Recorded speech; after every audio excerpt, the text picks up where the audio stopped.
To those who attended Mark Richard's reading last night, you are already aware of our guest's accomplishments and accolades.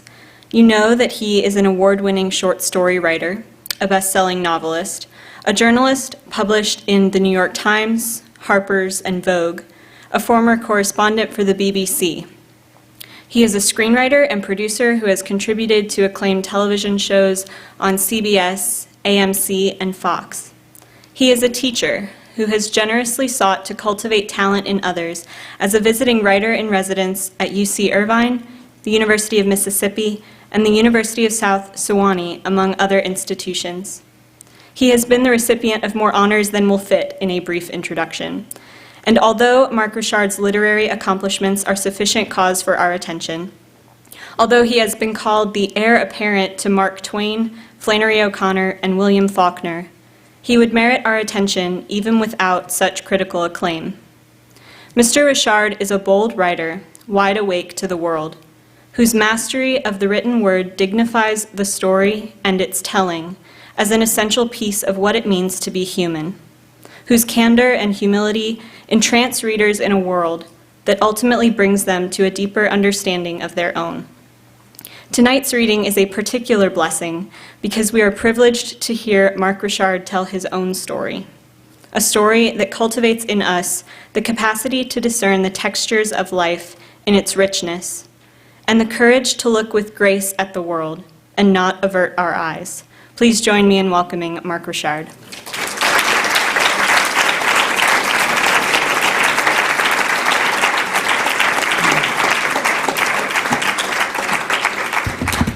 Thank you. That was really, really great. Thank you. And thank you again, John, for having me in the Hillsdale English department. It's great to be back here, and I've always, I feel churchy, though, being here. So feeling churchy, I'm going to read sort of a churchy section of this book. I debated all afternoon. As writers, we're kind of neurotic. I wanted to read the first section of the book, which ends in me showing a little bit of possible teeniest bit of talent in second grade to write, because I was able to write one good sentence. And my mother, saying, no, he just wants to be the guy that picks up trash with the stick with the nail on the end of it, which I still kind of want to do, because I thought that was a really good job to have if you could just walk around the park all day at Audubon Park in New Orleans around the Monkey House. This book, I want to get into it because I don't want to go long, and I also thought the first section is too long to read. I don't want to go long. But I do want to give it a little bit of a preface. The book begins with a suggestion that is echoed in the beginning of the piece that I'm going to read right now. The book begins with, say you have a special child, which in the South means one between Downs and dyslexic.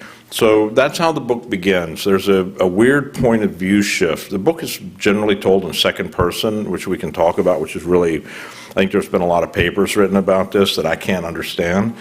And then it makes, this is almost like a third person, second person specific entrance, and I'm just mimicking things I've read. And then it really gets earnestly into second person with the piece that I'm going to read right now, and I was conscious of staying within the confines of the voice I've chosen. But the first section is about me not really showing much promise, and any promise I had being diminished by myself. And then the second section is about being a writer. The second section is more when I was growing up with bad hips, going to Richmond, Virginia, to the children's charity hospital there. We didn't have a lot of money. And going to Richmond meant something bad was going to happen to you. So going to Richmond was something you tried to avoid. So at the end, it's about, when the narrator's talking about going to Richmond, we know that has meaning that is fraught. After I read this section, I'd like to read one little piece. It's about 3 pages about a character I call the preacher. The preacher was the Baptist minister who lived across the street from me, who had 4 sons. I was kind of in the middle of their ages, so I grew up at their house. And he was a very progressive Baptist minister in a very conservative southern South Virginia racially divided town. He was way ahead of his time, and I just feel like, he's dead now. I'd like to give him a shout out. So I'm going to read this section, then I'm going to read that, and then we'll be done. Refreshments upstairs. Oh, we can talk afterwards as well, too. I like to talk. If you've been with me these last couple of days, I don't mind sitting down and talking. So if you're around and want to talk afterwards, we can do that, too. And if you have other places to be, you can just get up. It doesn't hurt my feelings. So here's the second incantation of say you are the child. Say you are the special child. Say one reason you are special is because there is something wrong with your legs. You cannot run. Your legs will not move fast enough. When you try to run, your hips click and pop. When you have to run a race, like at the going away party at a doctor's house in the old town, when everyone was running toward the doctor's house that would burn completely to the ground the next year, you pretend to trip and fall and not finish the race. You avoid foot races. You avoid running at all.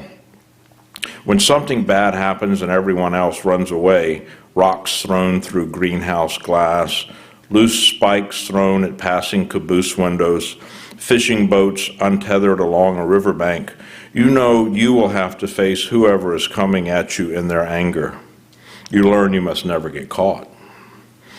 In the new town, the teachers don't say you are special, as the teachers did in the old town. They use the word slow. And you are slow.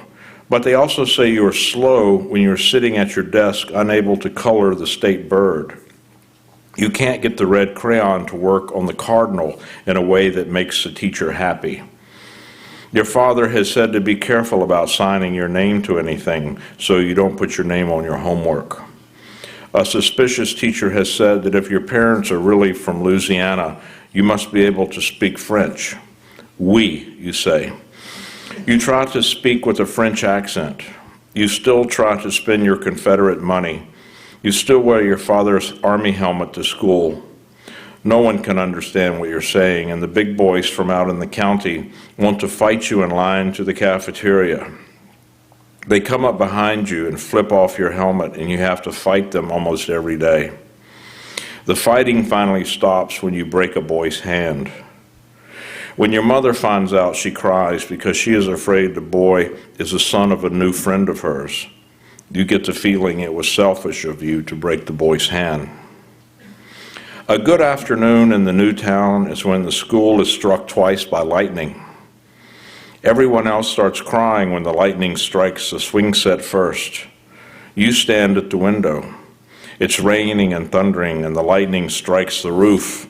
But the sun is also shining, and you heard from your father's mother that when it rains and the sun is shining, it means the devil is beating his wife. As the big boys from the county and all the girls cry for their mommies, and the teacher is shouting for everyone to get into the cloakroom, you clap and laugh and shout, "The devil is beating his wife. The devil is beating his wife." The children and the teacher are afraid of your loud laughter, and you can tell by their looks as they crowd into the cloakroom as you stand by the open window getting soaked by the wind-blown rain, the special child. One morning you do not have to go to school. Your father does not put on his forest clothes, the khaki shirt, denim jeans, snake pistol, long sheath knife, the boots with wire laces that won't burn in case he gets caught in a forest fire and has to make a run for it. He puts on a coat and tie, and you get in the car with him. He drives you to Richmond, through swamps, low woodlands, fields turned over for peanuts and corn. Neither of you speaks. There's just the tires on the corduroy road and his Flying Tiger class ring clicking the window when he lifts his cigarette ash to the rolled down crack at the top. You always keep an eye out for the tiger. You never know when it may fly across your face. Your father turns the gray sedan into a long driveway between green lawns to a place that looks like a museum. Your father signs you in and you take an elevator upstairs. The place smells like linoleum wax and medicine and shitty diapers. You and your father sit on folding chairs in a long, dark hallway with other fathers and mothers in what an odd boy who lives in the place later calls sin spawn. Children with withered legs, legs of different lengths, bent up legs, legs in steel and leather braces, hobbling kids crying and carrying the smell of places where people who live who tote water in buckets from a well and go to the bathroom in sheds out back. A lot of the people waiting have long, greasy hair that needs cutting. You can tell some are missing teeth when they talk and smoke and spit in the metal trash can by the exam room door. A woman in a white uniform comes out with a clipboard and hands it to your father. You read the top of the paper and you understand why you are special when you read Crippled Children's Hospital. The doctor has seen your x-rays. He twists your legs and makes your hips crack and pop on the white paper table. The doctor doesn't answer your father's questions. The doctor says he will try nails in your hip. Your father wants to know if the doctor will put the nails in your hips himself. The doctor doesn't answer your father. He says nails are the best remedy. Your father asks if there is any other remedy, and he says it in a way that makes him sound like a smartass. The doctor stares at your father and says loudly, with or without the nails, your son will probably be in a wheelchair by the time he's 30 anyway. To cheer you up, your father takes you to the Hollywood Cemetery, where some of your heroes are buried. President Jefferson Davis, Major Generals Jeb Stuart and George Pickett. You and your friends have spent many afternoons playing Pickett's Charge in the park across from the Episcopal Church, running into withering cannon and musket fire. And because of your legs, you are always the first casualty as the mini balls rip into your arms and throat, falling, dying in the grass, sometimes crawling beneath the azalea bushes where Robert E. Lee sits astride his iron gray horse Traveler, him saying down sadly, I'm sorry, it was all my fault. After you visit the grave of the doctor who amputated Stonewall Jackson's arm and tended to Lee's heart attack on the eve of Gettysburg, you go see the big black iron dog that guards a little girl's grave. By the time you get to the grave of Jefferson Davis's 5-year-old son, Joe Davis, you're ready to go home. At the hospital, they strip you naked and scrub you with tar-smelling delousing soap and a deep sink in an old tiled room full of drains, even though you had a bath that morning before leaving home with your family. A nurse takes the green cardboard suitcase your mother had packed for you that morning and says she'll deliver it to your father in the reception office. It's the green cardboard suitcase you used to carry your cat in. Here are your new clothes, nice and clean, with somebody else's name in the worn waistband of the donated shorts and in the collars of the 2 old summer camp shirts. One of the shirts is a good one, yellow, red, and white madras, and in the coming months you will trade for it back when it goes through the laundry and is given to someone else. Here is the t-shirt to sleep in. Here is a fresh sheet for your bed. Once a week, put the top sheet on the bottom, the fresh sheet on top, and here is your bed on the sun porch. The boys' ward is crowded in summer. Your bed looks out over the rigging and masts, the bars and chains of the playground swing sets. That night, it will all look like shipwrecks in the gray streetlight when you turn away from the crying around you and stare out through the metal safety rails of your bed. Your mother sat in your father's car in the parking lot earlier that afternoon nursing your baby sister because your mother's luck has changed. She's had a baby and she's going to hell. She and another lady went into the little Catholic church to put fresh flowers on the altar one Saturday afternoon, and the priest came out of sacristy with a rope belt and scotch on his breath. Women in culottes defiling the altar, whores. The priest swung the rope belt, And in her weekly call to her own mother later in Louisiana, your mother says that she has left the church for good. Then you are going to hell, her mother tells her goodbye. On the extension, you hear someone take a breath quickly after your grandmother says this, and you don't know if it's your mother or the long-distance operator who sometimes listen-ins and lives down your street in a sorrow-filled house with her 3 children, who used to be 4 children until one drowned in the frozen pond behind the cemetery, like a lot of people seem to do, including Mrs. Richardson from one street over. From your sun porch bed that afternoon, you saw your father return to the car with your green suitcase and tell your mother something, and it seemed she didn't understand, but later you could tell she was crying as she nursed your little sister. Your father walks over to the empty playground where no one is allowed because it is not playtime, and he sits in one of the swings, and you watch him chain smoke for a while until he sees your mother burping your sister and he looks at his watch. A nervous boy comes up to you and says, "Some kid died that morning." And you figure out you got the dead kid's bed. When you look out next, your father is gone. There's an empty swing set swinging in the, there's an empty swing swinging in the swing set.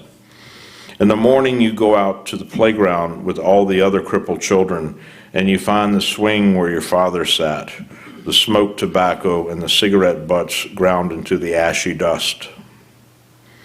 And the next days, they draw your blood and take your temperature. They x-ray you some more and forget you in a hallway until supper time. They make you walk naked in front of an auditorium of young student doctors and nurses from a college. Walk, run, stop, stand on one leg, hop, run some more. Also in the audience are boys and girls your age.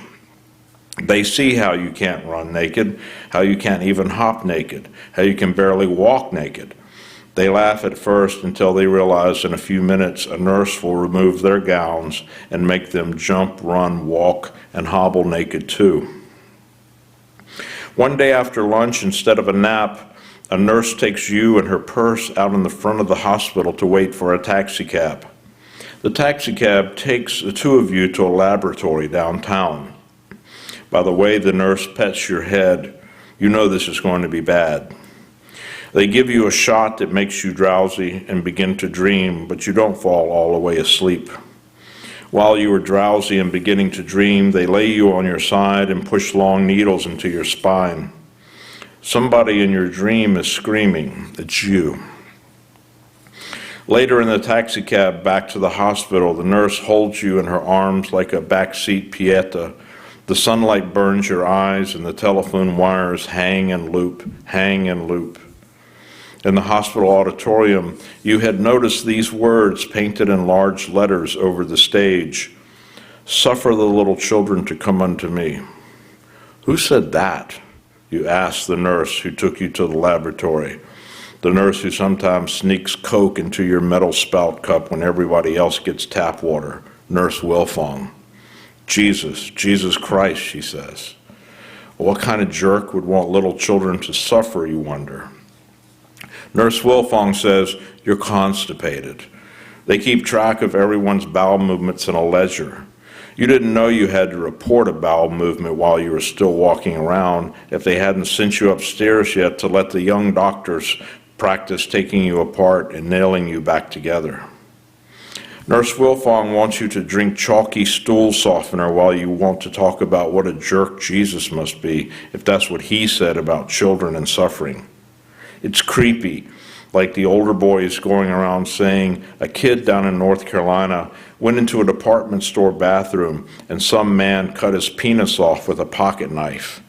The older boys say it was in the newspaper. The hospital is crowded with children from Appalachia with knees that have to be cut up and legs that have to be sawed off. They're a pretty happy bunch. They love the food so much you give them yours and you don't eat it anyway. The first night you went into the lunch table room, there was a black kid sneezing snot into his plate of food right before the blessing. The woman who ran the lunch table made everyone slide down one plate so you could squeeze in, and you got the plate with the droplets of snot on the rim, the rest of the snot having disappeared into the stewed tomatoes and cabbage and boiled meat. The Appalachian kids start eating off your plate as soon as it's set down in front of you. One of the Appalachian kids had been sent home with a long cast on his leg, and when he comes back and they cut off the cast, they find bugs have nested in there. The black kid who blew snot all over your food is on a respirator now. You lie awake and watch the stoplight change out on Brook Road and wonder if there was enough of something in that one spoonful of stewed tomatoes you choked down so that you'll start coughing up bloody snot yourself. The ward overflows with deformity and crying kids at night. It's been 2 weeks. Maybe they've forgotten about you. Then one night they get you. The night nurse and the night porter jerk and wheel your bed into the prison spotlight of the night nurse's desk lamp so she can better see to tie no breakfast signs to your bed rails. The young doctors will be waiting upstairs for you in the morning. They'll make Ben or Howard or one of the other black orderlies come down and fetch you. You hope you will come back alive because everyone knows, even the little boys on the other end of the ward, that not everybody comes back from upstairs. Sometimes boys end up on a gurney covered in bloody sheets and tossed off scrubs down in the basement waiting for a station wagon from the state to fetch you, Big Mike says. Big Mike has burns over 90% of his body and carries a single condom in an otherwise empty wallet. He knows things. You begin to pray to God directly. Forget the creepy men's room Christ who wants you to suffer. And you hope somebody has called your parents because sometimes they forget to do that too. No one tells you you'll wake up in a body cast, so it is a surprise when you wake up and you are in a cast that reaches from under your arms and goes down to your knee on one side and down to your toes on the other. You vomit a lot coming out of the anesthesia as hair-lipped kids bang around under your bed playing cowboys. You remember trying to push yourself out of the cast like an insect molting its shell, and only the searing burn of the stretching of fresh stitchery covering the hammered-in nails around one hip makes you stop. The heat of the place in the day and the fear of cockroaches that might crawl down into your cast at night make it hard to sleep. The nurses put you out on the smaller sun porch that has some books that aren't worth reading, mostly school books written before World War II. For a while, there are two Jerrys. One Jerry is the guy who is called the human skeleton. His clothes look like scarecrow rags. He ranges around on his bed waiting for someone to come too close so he can bite the person with his large buck teeth. He has one large testicle that sways back and forth when he crouches at the foot of his bed, chomping at the air. Later, when you are in a wheelchair and you can sit beside his bed and feed him crayons, he lets you pet his head like a dog, and he pats your arm and howls. The other Jerry is from Appalachia. He has calm, even features and a trusting smile and eyes of a school book pioneer standing on a mountaintop leading a wagon train into a lush green valley beyond. Already the doctors have taken off one of his legs. In the daytime it doesn't seem to bother him too much, but at night, as you watch for roaches crawling along your bed rail so you can flick them off, you see Jerry in silhouette against the Brook Road streetlight, and you can see him stare down at the place where his leg used to be. You pretend you are asleep. Jerry throws himself back onto his pillow, and Jerry cries, and you know he is trying not to. You want to tell him that it's all right, that everyone here cries at night. Here is a miracle. You find a game board and a box of chess pieces, none missing. You teach Jerry to play chess. At nap time, when all must be quiet, Jerry sets up the board on a small table beside his bed. He touches each of your pieces with just the tip of a finger, waiting to see if that is a piece you want to move. You nod your head. He moves the piece. You clear your throat for the number of spaces, point a finger to adjust direction. When Jerry moves his pieces, you see he's playing a cautious defensive game. Castling confounds him. Only when he almost makes the most fatal errors do you snap your fingers and he looks up to see you tapping your temple, telling him, think. You don't want to keep beating him. He knows this and he tries harder. Just when you're about to quit one afternoon, he puts you in check. And if he weren't missing a leg and you weren't flat on your back in a body cast, you'd both get up and shake hands. Instead, the two of you clap without making a sound because it is nap time and all must be quiet. On Sunday mornings, Jerry's family comes down from the mountain somewhere near Cumberland Gap. They leave their houses in the dark and drive across the state just to be with Jerry for a few hours. They stand there and hold on to his clothes as if he might float away. Jerry's family doesn't bring him anything to eat, and you know it is because they don't have anything to bring. His parents look at Jerry in his face and hold on to his clothes, and Jerry looks down at the leg that he has left, and there you are across the way, with grease all over your fingers, eating a fried chicken box lunch your parents have brought, knowing Jerry's family is all hungry and will drive back across the state without stopping. Your mother has also brought you a toy with a fried chicken box lunch, a blue plastic plate and a stick.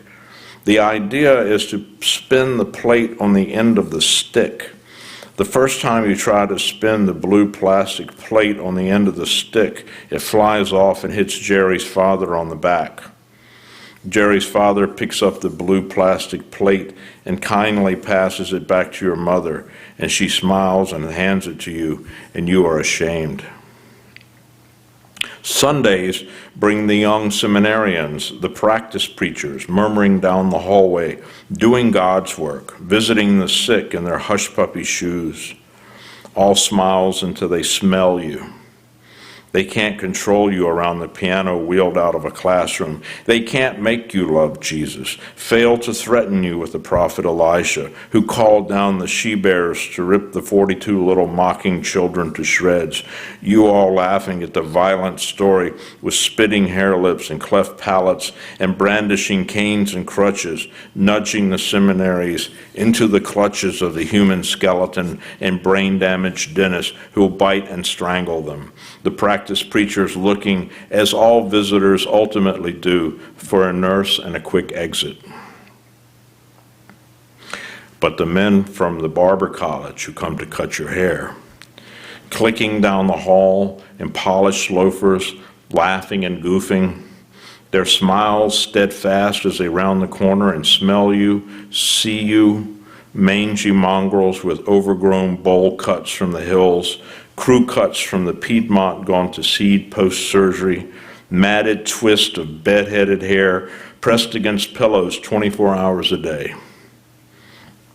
The barbers come whistling with jokes and songs and gum, and they touch you, they cradle your heads in their hands as they trim you, hold you in their arms so you can safely lean over the edge of your bed in your body cast as they open your faces with their scissors, telling each crippled child who he looks like from movies and men's magazines, the barbers clipping and snipping at their dirty ropes of hair falling off the beds onto the floor for Ben the porter to sweep up.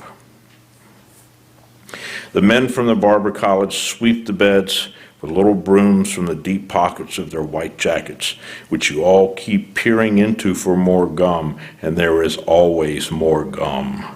And from the deep pockets they pull the pint flask of cologne and cooling colored water. They clap on their hands and rub around your necks and on your faces and through your hair like a blessed baptism that opens your lungs for the first time and forever with its fragrance, remembering you to a world beyond that doesn't smell like bedpans, piss pants, dirty sheets, the deathly perfume stench of yourselves rotting in rancid plaster. Everyone wishes the barbers came every week, like the practice preachers, but the barbers do not. The only good thing the practice preachers bring is the pornography, the vivid picture books of martyrs led and bound to rocks, where they will have their hands chopped off by the laughing scoundrels. All the boys like the pictures so much the practice preachers stop bringing them. The practice preachers can't stand how you all laugh at the guys with the chopped off hands, the way they sit with their faces turned up toward the clouds, blood gushing from their bloody stumps like broken red pipes, their hangdog tongues, their mangy shoulder-length hair, their eyes staring stupidly up into heaven. Your father is coming for you in a station wagon, the head nurse says. You say goodbye to Nurse Wilfong, who bathes you every day. You say goodbye to Big Mike, the boy with the melted face, and you give him your transistor radio. You give your best friend Michael Christian, the black boy in perpetual leg braces, all of your contraband, an old Christmas tin of stale pretzels, and the rubber band slingshot metal-tipped balsa jets some Shriners had handed out and were confiscated after everyone had shot them stuck into the acoustic tile ceiling. You give the human skeleton a tin metal truck and a little daredevil figure that shot out of a Cracker Jack box prize cannon. He breaks it the first time he fires it. You write a note to the girl on the girls' ward you talked to on the lawn when Hogan's Heroes came, Colonel Klink telling you he had a son named Mark. You tell the girl you're sorry, it's over, you're going home. The young nurse who had passed all the notes back and forth reads it and laughs and throws it away. You say goodbye to Ben the porter, who always gave you a pony blanket at nap time that didn't smell like diarrhea, and who always saved you a little paper cup of pineapple juice when nap time was over. You say goodbye to Jerry, who now doesn't have any legs at all. 2 hours home, everything recedes through the back station wagon window, you and your body cast on a pallet of old blankets. Richmond, the cigarette factories, the signs of the crater, the plank road, the fields of peanut stacks, and the dark alleys of Swamp Road. A man from your father's work, a man who survived Omaha Beach when 98% of his company did not, who loses his only son to a tiny complication in a minor surgery, helps your father lift you from the back of the station wagon. The man from your father's work carries you like a piece of precious furniture he is afraid to break into your house, tilting you at the door because your plastered legs are cast too wide, and you momentarily grasp the old brass door knocker etched with the name of the family who had lived there long before your family did, Livesey. Your father has rented a hospital bed and pushed it against the window of a downstairs bedroom no one sleeps in. It is Indian summer and still hot, and your house does not have air conditioning. The cotton in your cast is hot and your legs itch, and you wonder if little things you feel down in the plaster that you can't reach with an unbent coat hanger are trickling sweat or something nesting like those things they found in the kid from Appalachia's cast when they cut it off. You know you smell bad. And sometimes your mother walks through waving a cloud of disinfectant spray in the air, looking at the ceiling as if that is where the smell is coming from and not from you. You don't want visitors, and your best friend David understands this, and he and his dog Wolf come and talk to you through the window screen. David is the preacher down the street's third son of 4. You'd been warned away from him by the lady next door the day you moved in. He's trouble, the lady said. She said you ought to play with her son, Jim. When red-headed David came around your backyard that first afternoon to steal your moving crates and boxes, you became best friends to this day, 50 years running. Sometimes Wolf, the large blue collie, sleeps in the shrubbery under your window. You can hear his tags clink in the evenings as he settles in. He's a good dog. The clinking of his tags always calms you. He had slept there many nights the 2 summers before when David came over and you two played a Monopoly game that you made last from Memorial Day until Labor Day. sheaves of wide-ruled paper documenting the moves of phantom players, the building of triple hotels, the alternating ownership of the bank.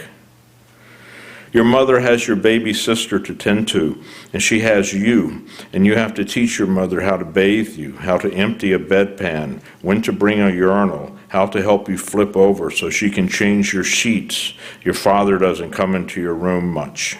No one is happy except your baby sister when they lift her into the playpen of your hospital bed, and she crawls all over you and sits beside your head and laughs while she slaps your face and you let her. There are two positions in the body cast, face up and face down, and from either position you can watch your street go by. There is Augie, who lives in the maid's house across the street. He gets up at dawn to drive by the cemetery to check the lights at the radio tower before driving to the little studio in the low-end strip mall on the river to warm up the transmitter. In those days, he is the voice of the town, and everyone listens to his morning show. The news, the weather, the 20-year-old songs, the birthdays and anniversaries, the lost and found, the church supper announcements, Be Still and Know, the inspirational program with the church organ, the sports scores, the gentle chiding of the town elders when they needed it, the dedication of songs when someone needed it, the remembrances of people who needed remembering, and the marathon fundraising in the window of the Chevrolet dealership owned by the man whose wife taught Sunday school and was a member of the Hitler Youth. The fundraising for the star football player who'd fallen from a tree retrieving a shot squirrel and broke his back. And there is the lady walking past who works at the telephone company, petite, same sweater, even in summer, purse held tightly almost to her throat. Her shoulders lift as she walks as if she is always cold and shivering. Every Sunday night, your parents call your mother's parents down in Louisiana. To make a long-distance call, you have to dial 0 and ask an operator for help. There are only a handful of operators, and you recognize their voices, like this lady in the sweater from down the street who lives in the falling down house next to the Christian church with her 4 children, an older daughter who is a high school cheerleader, 2 twin boys who were sometimes left at their grandparents' house while the mother worked at the switchboard, and a little girl. Last winter, when the pond where Mrs. Richardson drowned herself froze over, the 2 twin boys and a friend of theirs from down on the other side of the street took a kickball out on the ice and they fell through. One of the twins managed to crawl ashore and get help, but by the time everybody got there, there was only the hole in the ice where the 2 boys disappeared. Nearby, the kickball sat on the ice in the melting sun. They pulled the bodies out, but nobody wanted to go out any farther on the thinning ice to get the kickball. The next day, the grandfather went down there with a shotgun and he blew the kickball apart, shooting it again and again until it disappeared. Both families moved away, and the church, which owned the falling down house, tore it down and made it into a parking lot that it is to this day. Once, listening in on the extension phone when your parents call Louisiana and the operator is the lady who has lost her child, you can hear the sad story in her voice, even when she only says, "You are connected." And then your grandfather answers the phone, "Allô?" And your mother says, "Comment ça va, cher?" And your grandfather, who misses your mother, who is the eldest daughter, who is so far away and who has lost her faith, you can hear him in his low voice that he will not be putting your grandmother on the line as he says, "Pas mal, not bad, chérie, pas mal, et tu?" And then you faintly hear someone crying on the line somewhere, and you don't know if it is your mother, knowing her mother has not forgiven her, or if it is a lady from down the street listening in, her operator's mouthpiece in a tight little fist clenched against her sweatered, shivering breast. And there's the blind man passing, the man who reupholsters furniture by touch. He comes tapping with his white and red cane, red-lidded, rolled black eyes, a half smile. And even if you hold your breath, he turns his head and looks into your window, neatly raising his right foot to miss the place where the walnut tree has levered up the sidewalk to trip him in front of your house. And there goes one of the sisters who used to babysit you, the sister sharing a bedroom in a house in the next block, where one night a hand holding a screwdriver floated into their room through the punctured window screen between their beds. When the older sister who used to babysit you, she used to draw moody pencil sketches of old rowboats rotting on chains in a cypress swamp. And there's David's father, the preacher, getting into their ancient blue station wagon, pipe bitten down, himself nearly blind in one eye, a large enough man so you can hear him humming a hymn from 2 doors down and across the street. Lord, plant my feet on higher ground. You miss the parsonage where you spent as much time as you did in your own house before your hips happened, a place that always smelled like bacon and coffee, the old pages and leather of books about God and the apostles, Virginia history, places in the world where the preacher intended to travel. The preacher and his wife Janet are like your other parents, you being the 5th brother to the 4 sons they already have. The preacher never holds it against any of you for being boys prone to mischief. Even sometimes at the preacher's church, the carillon goes off unexpectedly during the day, sometimes broadcasting chopsticks, shave and a haircut, or the 4-note opening of the Twilight Zone theme. Once one of his elder sons rummaged through his war loot and hung a 3-story Nazi banner from the attic window on Flag Day, sending Mrs. Butler, the school music teacher, into a telephone pole when she saw it. You and David goose-stepping on the front sidewalk as an elder son seek-hiled from the attic window. And later, when you and David pinned some children down in a garage, shooting them in their butts with David's new BB gun, the preacher comes home to where you and David are sitting on the porch and quietly asks to see the new rifle that he calmly wraps around a tree in the front yard before going into dinner. The preacher says he did not believe in the concept of original sin until he had children. The Saturday afternoon, your father covers your window with thick gray plastic that Mr. Panton, 2 doors down, is cutting his grass with the town's only electric lawnmower. It is late fall, and the ryegrass is lush, and the sun is leaving early. Your house is cold and drafty, and your father is stapling plastic on the window frames. He is a black shadow on the plastic outside your window, and you're glad you're not having to hold the ladder so he can climb to the 2nd-story windows, because you never hold the ladder just right. Once, when he almost fell, you'd let go so he wouldn't fall on top of you. Mr. Panton's eyesight is poor, and he has run over the cord to his electric lawnmower so many times that the cord is forever shortened in electrical tape splicings. He can't reach the far corners of his yard anymore. You hear Mr. Panton run over his cord again in the dusk. Your father's shadow moves off, and your gray window to the world fades to black. The next morning will be Sunday, and your father will load you into the back of the station wagon and take you back to Richmond.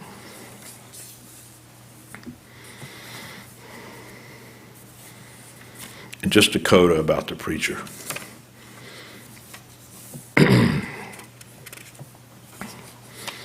This is later in the author's life. The first time you are arrested, it is for assaulting a police officer. Your parents and your baby sister are out of town. You're on Main Street, and it is Saturday morning before you have to go to work at the radio station. You stand between 2 parked cars and shoot into traffic with a water pistol. Your best friend David comes along and wonders what you are doing. It's fun, you tell him. Here are some coins. Go into the dime store and get a water pistol. Get a big one, you tell him. Soon he joins you, and here comes a police car. You reach out almost into their car and shoot the police officers in the face. Suddenly, you're in the back of the police car, driving 1 block to jail. The 2 police officers bring you in front of the lieutenant. You think this is funny? Asks the lieutenant as he empties the water pistol, squirting it in your face. They put you in a cell and slam the door. They probably already know about you, stealing lumber from behind the oil company, throwing crab apples at trucks, shooting that traveling salesman with the navy beans through a blowgun. Your best friend David makes what must be one of the longest walks of his life to the jail to turn himself in. When he appears in the doorway, the police grab him as if he is an escaped convict and throw him into the cell with you.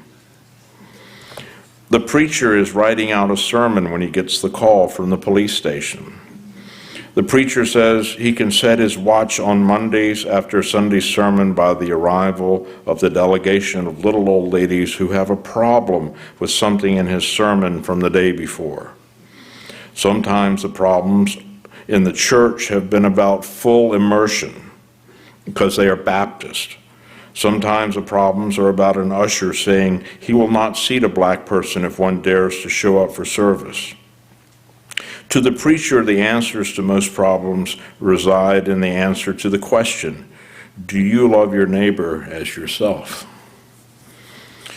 The preacher's voice out on the police station sounds the way it does when he gives a blessing as he greets the police officers. And soon the jailer comes to get David. It has been hard to look at him because of what you have gotten him into. The jailer pulls David out of the cell and then slams the door shut and locks it. Not only are you going to miss work at the radio station this afternoon, you have to begin to think about spending the rest of the weekend in jail unless your parents come home. Then you hear footsteps. You look up, and the preacher is standing with his pipe, looking into your cell. He says to the jailer, and I'll take this one. The preacher preaches that the end of pride is the beginning of forgiveness, that when a man in sincerity says, I have sinned, it gives God a chance to say, I forgive. The preacher says that he is a sinner, that his witness is that of one beggar telling another where to find bread. The only sin you ever know him to commit is when he sometimes drives too fast up North High Street on his way home and gets caught in a speed trap by the cemetery. His sin is telling the policeman that the reason he was driving so fast was so he could get to the hospital before visiting hours were over.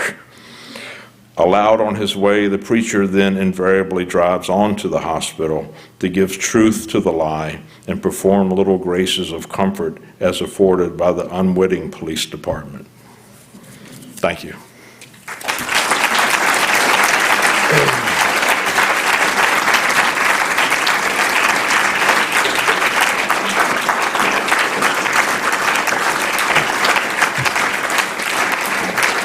Thank you. It's just so relentlessly grim. I was telling John it's supper time, but I don't know. There's moments, I guess. Anyway, if you want to go, it's 5 to 9. If you have questions and you want to talk, I'm here. If you have a couple of questions before we break, I'd love to entertain them. It's completely your call. Dr. Somerville made us read this book already. Yes, sir. How did you choose the second-person narration for? How did I choose second-person narration? Really good question. You know, I'd not written a memoir, and when I started writing it, when I started saying I, it was like, you sentimental sap. It was just like, it just sounded too like, oh, and then I had a broken hip, and then I had to go to the hospital. These bad things happened to, and it was just like, sounded very claiming in a way.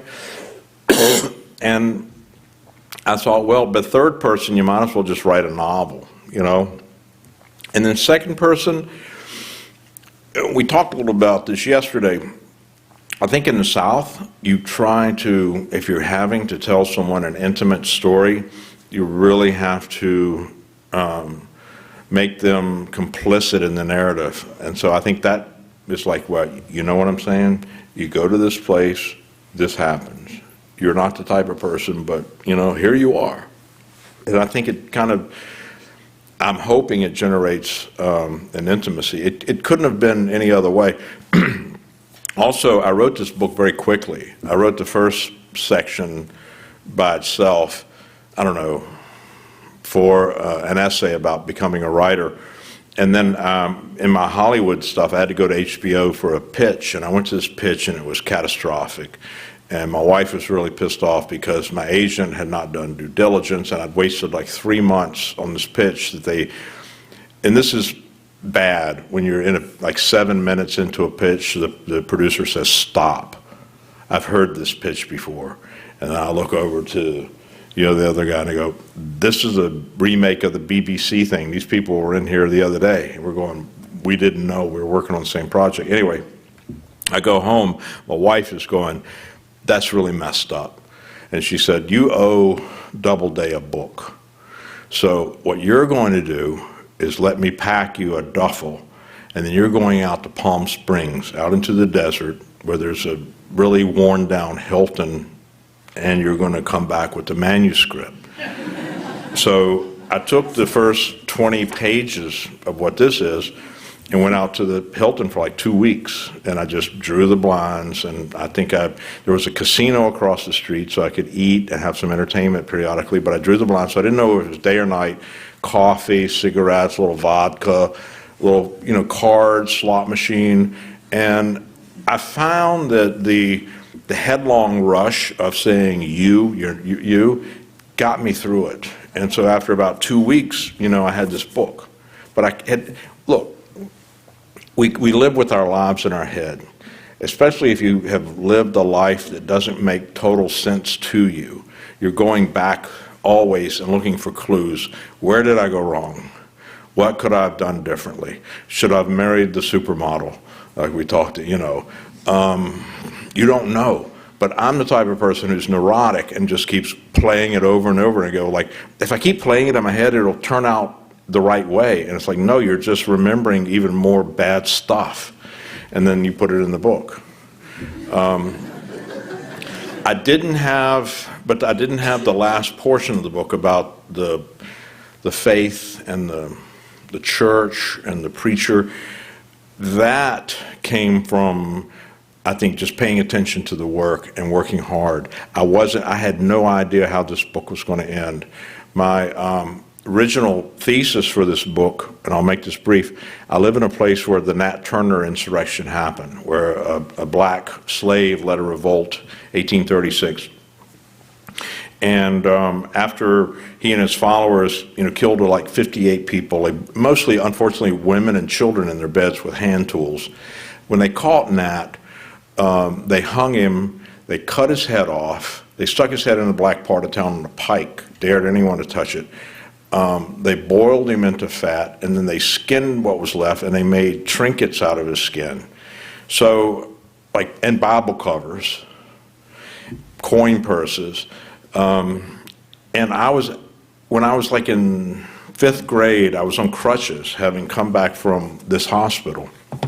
Show and tell, kid brings a board to school with a piece of leather on it, passes it around for show and tell. We don't know what it is. It's a piece of Nat Turner's skin. Now, I had just been in a hospital with a lot of black kids, and you have to understand this is in a very racially divided South, and blacks were the other. You're white, and we weren't really white. My father was dark complected. We're from Louisiana. But I was not fascinated, but blacks were the other. But I'd just been in the hospital with so many of them, and they're not, they bleed, and we're all the same, And the preacher was like that too. So my thesis of the book was, I know he's got a piece of Nat Turner's skin. I know where his skull is. I know who has piece. So my book was going to reassemble Nat Turner. I found his sword, his Bible, because he was a religious prophet. It wasn't a race war to him. And when I gave that thesis to my publisher, she was going, boy, this is really crazy. Why don't you write about growing up in this environment rather than just itemizing the things you found? And that's kind of what happened. And then that led to the part in the book about the black church that my family's involved with, which is House of Prayer number 2. So I didn't know all that, though, when I went to the desert. All I had was just like, no, he doesn't want to be a writer. He just wants to pick up trash with a nail. That's all I had. But I kept pushing it and playing the slots. and pushing it, which I find oddly therapeutic. You know, I'm like slightly autistic too. A special child, I can count the reels.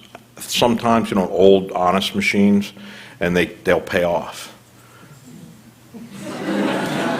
Yeah. So, but I don't want to keep you. John, it's after 9. So we can go up and do the thing. Yeah, and come up and talk with Mark and ask him more questions.